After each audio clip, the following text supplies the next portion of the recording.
Bonjour à toutes et à tous, nous revoilà partis pour une nouvelle semaine. Et aujourd'hui, nous allons parler du calibrage du vacuumètre. Oui, on parle beaucoup sur le nettoyage, sur le fait d'avoir une fuite où il y a l'erreur qui remonte tout le temps, l'erreur H01 qui est liée à l'air. Mais il y a aussi un réglage à faire qu'on fait habituellement quand on installe le poêle. Mais bien sûr, avec le temps, le poêle s'encrasse. Les réglages, en fait, peuvent plus ou moins être, on va dire, déséquilibrés. Donc, le calibrage, il est assez important parce que le vacuumètre doit être stabilisé à 100. C'est une valeur d'origine. Et Edelkamine a mis en place une tolérance de à peu près de plus 15, moins 15. Donc, si on dépasse cette valeur, le poêle va signaler l'erreur H01. Donc si votre poêle, par exemple, a déjà une valeur de 105 ou 110 par rapport à la valeur 100, ça veut dire qu'il reste plus 5 ou plus 10 au lieu de plus 15. Et dans le moins, eh ben, on est à plus 20, plus 25. Donc vous voyez, donc si on se rapproche plus à des valeurs assez réduites, le problème c'est que le poêle va détecter un problème et va se mettre en erreur. Donc le but c'est de le calibrer à 100 à peu près, 99, 101, peu importe, mais il faut qu'on soit au moins à la limite de 100 pour avoir la tolérance de plus 15, moins 15 pour éviter que l'erreur remonte, parce que bien sûr si on est déjà à plus ou à moins par rapport à 100, le problème c'est que les tolérances sont très réduites. Et là, le moindre petit phénomène, le poêle va se mettre en erreur. Alors, je vais vous expliquer comment on fait. Par contre, s'il vous plaît, je vais vous donner le code d'entrée dans les paramètres. On ne joue pas avec les paramètres, s'il vous plaît. C'est très dangereux. Au risque de dérégler le poêle, pardon, et de mettre le feu dans le poêle et chez vous, bien sûr. Donc, moi, je vous conseille de toucher que le calibrage. On ne touche rien d'autre. Si vraiment vous voulez avoir plus de renseignements, plus de détails, demandez-moi. Je pourrais vous expliquer comment faire à la rigueur, mais ne touchez pas les autres réglages. C'est très important. Il y a un système Leonardo qui le gère très bien. C'est pas la peine de se dire oui, je consomme trop de granulés, je vais le réduire. Non, parce que là, vous allez tomber en panne. Vous n'avez rien à toucher. Donc, alors, ce réglage-là ne se fait pas sur tous les poêles. Les anciens poêles, ça ne se fait pas. Les nouveaux poêles, ça ne se fait pas, puisque les nouveaux poêles se fait avec des mises à jour. Là, alors, tous ceux qui ont des versions avec des cartes auto. Bon, je sais bien que c'est peut-être un peu parler chinois pour vous. C'est des versions de cartes électroniques. Mais alors, pour faire plus simple, tous ceux qui ont des télécommandes de ce type. Voilà. Si vous avez ces télécommandes-là, vous pouvez faire le calibrage du vacuumètre. Vous avez aussi les commandes qui sont sur les poêles, mais sur les versions H, donc hydro. Vous avez les mêmes fonctions et c'est les mêmes manipulations. Alors, je le mettrai certainement dans la description, parce que c'est pas que c'est compliqué. Vous allumez votre télécommande, vous appuyez sur la touche M pour entrer dans le menu. Une fois dans le menu, vous descendez jusqu'à Menu Tech. Une fois que vous êtes sur le menu Tech, vous appuyez sur OK. Et là, il va vous demander un code à 4 chiffres. Donc là, avec le plus, on monte jusqu'à 6. On valide avec OK pour passer au suivant, on met 4. On valide avec OK, on passe au suivant, on remet 4. On valide avec OK, on passe au suivant et on met 6. Et pour valider, on reste appuyé plusieurs secondes sur la touche OK pour rentrer dans le menu Tech. Une fois que vous êtes dans le menu Tech, vous descendez jusqu'à calibrage et vous appuyez sur OK et vous allez voir que vous avez une valeur. Il sera certainement pas à 100. Et à ce moment-là, vous allez appuyer sur OK pour le calibrer. Mais, bien sûr, il y a toujours des mais. Parce que ça ne se fait pas comme ça ne se fait pas à la volée, se dire bon, je vais le calibrer. Non. À savoir qu'il faut que le poêle il soit très propre. Donc ça veut dire que j'ai fait une vidéo sur le nettoyage. Il faut vraiment le nettoyer à fond. Et bien sûr, comme je dis tout le temps, pas les parties que vous faites, mais les parties vraiment internes du poêle qu'on ne voit pas à l'œil. Mais les parties qui sont très importantes parce que les moindres particules qui vont boucher à des endroits, vous allez avoir des problèmes. Il faut aspirer dans la boîte à air, dans la boîte à fumer. Vous avez ces petits trous, comme je vous dis tout le temps. Il faut toujours qu'ils soient libérés. Bien sûr, parce que l'air que lui, il va prendre pour faire le calcul, il est obligé de les prendre là. Alors, moi, j'ai une solution. Ça peut être pénible pour certains, mais la solution, elle est mieux que de faire n'importe quoi. Vous ouvrez votre poêle. Là, pour beaucoup, le vacuumètre, il est sur le côté droit. L'autre côté, bien sûr, hein, je suis inversé sur la télécommande. Il est sur le côté droit. Donc, dans ce cas-là, vous défaites les deux petites diorites sur les pitons. Attention de ne pas les mélanger. P1, arrivée du poêle. P2, sur la sortie d'air. Enfin, l'arrivée d'air, pardon. Donc, attention de ne pas les mélanger. Si vous avez un doute, posez-moi la question, je vous répondrai. Alors, une fois que ça c'est débranché, vous pouvez effectuer le calibrage. Donc, bien sûr, là, ça risque de changer, c'est pas grave. Donc, pour faire le calibrage, vous appuyez sur On et il va chercher à calibrer le vacuumètre. Donc, ça peut durer un certain temps. Si on voit que ça ne bouge pas, vous revenez sur Off et vous redescendez sur On et vous appuyez sur On. Donc, une fois qu'il est calibré à 100, ben, vous revenez sur Off. Vous faites sur Off, il va rester à 100. Et bien sûr, avec le bouton du bas de la télécommande, donc le bouton Power, vous revenez en arrière. Et là, votre calibrage, il est fait. Donc là, il est bien calibré, il est à 100 et vous avez votre tolérance de plus 15, moins 15. Donc voilà, vous n'êtes plus en dessous ou au-dessus. Suivant l'encrassement, suivant si vous avez surtout des fuites d'air. Alors attention aux fuites d'air. J'explique dans mes vidéos aussi les fuites qu'il peut y avoir par rapport à une vitre, par rapport à une porte. L'étanchéité est importante, même si c'est pas un poêle étanche, tout est calculé. Il faut que ce soit propre. Il y a une astuce aussi que j'avais donnée ces derniers temps à des clients qui avaient des soucis avec leurs poêles. Les poêles non étanches. Les poêles non étanches, vous avez un joint à droite ou à gauche, ou en bas, au-dessus, en plus. Peu importe, hein, moi j'en ai pas au-dessus et en bas sur mon poêle. Il y en a qui ont une ouverture au-dessus ou en bas. Vous prenez une lame de cutter. Avec un cutter, bien sûr. Prenez-la pas à nu parce que ça a un risque de vous couper. Et vous passez entre la vitre et la porte. Vous allez voir la merde qui tombe. Et vous le faites aussi à l'intérieur du poêle ou le pire des cas, vous dévissez la partie métallique pour tout nettoyer. Parce que l'air, si là, les particules, comme ça aspire, c'est comme tout, ça aspire des particules, ça arrive à boucher. Et avec le temps, si c'est bouché, le poêle n'a plus les mêmes réglages quelque part parce qu'il va pas reprendre l'air qu'il a besoin, parce qu'il l'apprend par l'arrivée d'air, mais il l'apprend aussi par la vitre, qui, bien sûr, est là aussi pour nettoyer la vitre, pour éviter qu'elle noircisse. Mais de toute façon, une vitre, de toute façon, vous avez beau faire ce que vous voulez, ça noircira toujours. J'ai des clients toujours qui me disent « Ouais, mais la vitre, elle se noircit. » C'est normal, il y a du feu derrière, du moment où il y a du feu, ça va noircir. Tant que ça ne noircit pas dans l'heure qui suit, il n'y a pas de problème. Voilà.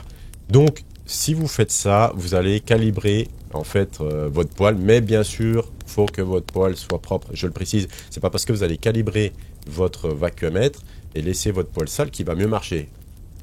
Ça ne marchera pas. Parce que bien sûr, ça veut dire que les tolérances, elles risquent de monter et descendre directement. Donc là, vous allez le foutre en erreur tout de suite. Le calibrage, c'est seulement si le poêle est propre, si on sait que la vitre est bien étanche, entre guillemets, et si la porte et le joint, bien sûr, est bon aussi, hein, bien sûr, parce que s'il prend trop d'air par là, forcément, ça va perturber le vacuumètre. Pardon. Vous avez, suite à ça, il n'y a pas grand-chose à faire. Hein, de toute façon, il suffit de suivre mes conseils, parce que ça, c'est très important. C'est vrai que je ne peux pas tout dire dans toutes mes vidéos, ça ferait du bourrage de crâne, les gens seraient complètement perdus. C'est du contenu, du petit contenu, pour vous aider à mieux comprendre les fonctionnements du poêle, comment régler un poêle, comment l'utiliser. Ce week-end, j'ai fait que des dépannages. Ça a été, je vais pas dire horrible pour moi, parce que bon, j'ai pas mal eu de personnes. Il y a eu des personnes qui m'ont demandé pas mal de renseignements, dont un où je comprenais pas du tout sa panne, et j'ai compris par la suite que un poêle étanche sorti bas de toit, et que cette sortie dépasse le fêtage, il essayait de prendre l'air dans son conduit, bien sûr, c'est un poêle étanche, mais à savoir qu'un conduit qui dépasse le fêtage va jouer avec le fan d'aspiration, donc de tirage. Donc l'air, il ne peut pas aller dans le poêle.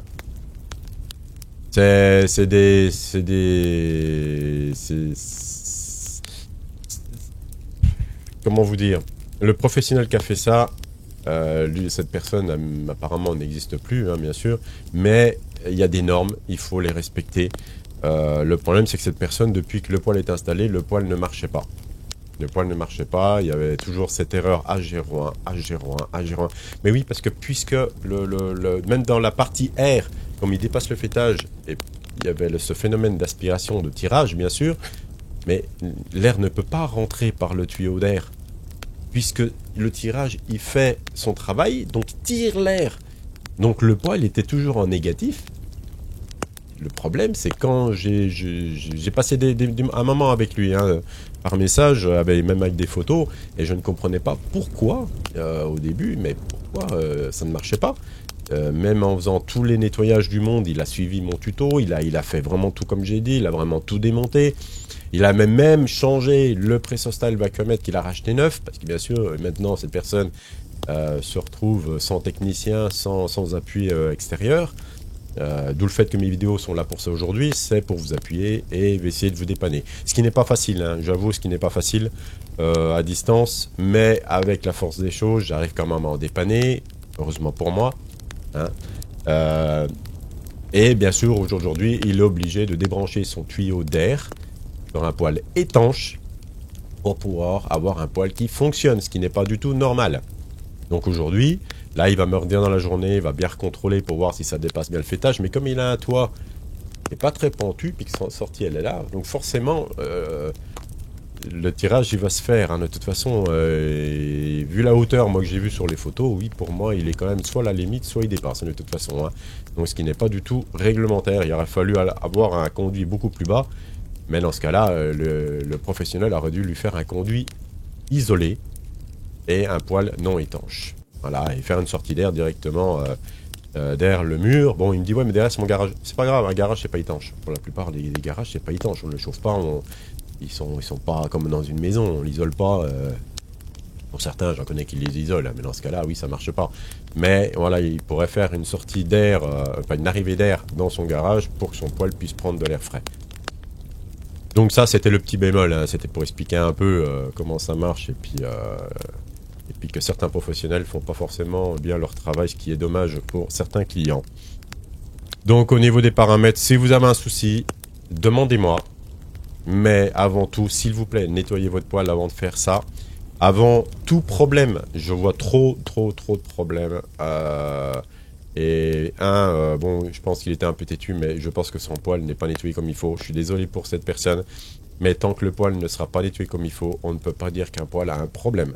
Il faut faire un nettoyage complet. Je sais que c'est très pénible, mais quand on le fait une fois, deux fois, trois fois, après c'est une mécanique qui va être facile à faire, de démonter, de savoir se servir d'un maillet, de savoir taper à certaines parties du poêle, de faire tomber toutes ces parties en fait qu'on ne voit pas à l'œil. Pour les personnes qui ne veulent pas les monter, s'il vous plaît, prenez un maillet, tapez, vous allez être surpris, ouvrez la boîte à air, mettez votre aspirateur. Alors j'ai une autre astuce, parce que c'est vrai que je parle souvent du maillet, bon je l'ai peut-être précisé dans une de mes vidéos. Quand vous ouvrez votre boîte à fumer, vous regardez dedans à droite et à gauche, des fois vous avez des tubes qui montent. Bon, bien sûr, hein, ça obstrue plus ou moins la partie passage des fumées. Dans ce cas-là, prenez une pince, prenez un truc métallique et tapez sur les tuyaux. Ça ne risque rien, c'est du métal, hein. Mais vous allez voir ce qui va tomber. Mettez un aspirateur, je vous le conseille. Oui, non, mais j'ai déjà fait l'expérience, c'est impressionnant. Et votre poêle s'en sentira plus que bien, puisqu'il va être libéré et il marchera mieux, les valeurs vont remonter. Ça évitera d'avoir des erreurs, bien sûr, hein, tout ce qui est erreur H11, H01, qui est lié à la sortie des fumées, qui est lié à l'air. Donc voilà. Suivez bien mes conseils, c'est pas facile, je sais, c'est pas facile. Aujourd'hui, je vois que les gens, bien sûr, avec mes tutos et puis mes vidéos, bien sûr, que je mets sur YouTube, arrivent à se dépanner, même si c'est pas évident. Je vais faire un petit bémol aussi sur les télécommandes type The Mine, sur les applications qui ne fonctionnent pas. Alors, moi, en étant été professionnel, je ne touchais en aucun cas les téléphones des clients. Une application, c'est externe. Une application, c'est pour moi C'est un petit plus sur le poêle, hein, bien sûr, mais ça ne gêne en rien le fonctionnement du poêle à proprement dit. Moi, tant que le poêle marchait, je ne m'occupais pas des applications. Pourquoi? Parce que c'est trop d'emmerde, entre guillemets, hein. Parce que voilà, il fallait inscrire le client, il fallait connecter le poêle à la box machin, il fallait prendre le téléphone du client, on n'a aucun droit de toucher votre téléphone, hein. Il y a des données personnelles, pardon, on n'a aucun droit de les toucher. Alors, il y a le problème qui se pose aussi par rapport à l'application, c'est que ça ne marche pas sur tous les téléphones. Il faut faire attention à ça. Donc dans ce cas-là, essayez de trouver un autre téléphone. Si vous avez un iPhone, essayez sur au moins Samsung. Je sais que les Samsung, ça marche. Sur les autres marques, je ne sais pas. J'ai eu d'autres marques où l'application ne fonctionnait pas.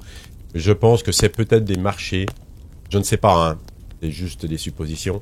Des marchés avec certains fabricants de téléphones et qui n'ont pas accès, bien sûr, aux données des applications.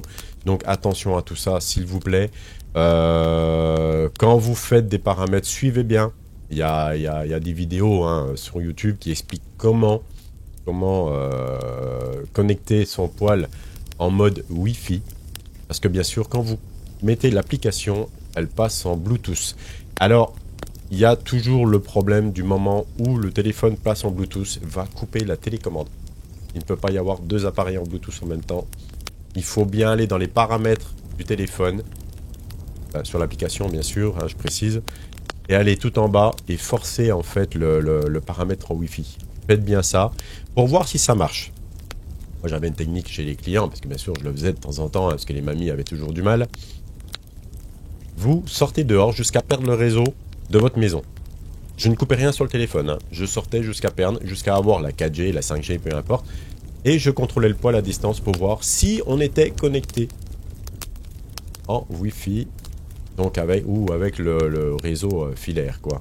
Filaire. Excusez-moi. Avec le réseau 3G, 4G, 5G. Et là, si ça marchait, eh ben, c'est que l'application, elle est bien installée, c'est que l'application fonctionne. Par contre, si vous sortez dehors et que vous perdez la connexion, c'est que l'application, c'est qu'il y a un problème. Donc, il faut recommencer. Ça peut être chiant. Je sais qu'à un moment donné, il y avait une application qui ne marchait pas forcément bien. Il fallait tout désinstaller, installer la nouvelle et tout recommencer à zéro.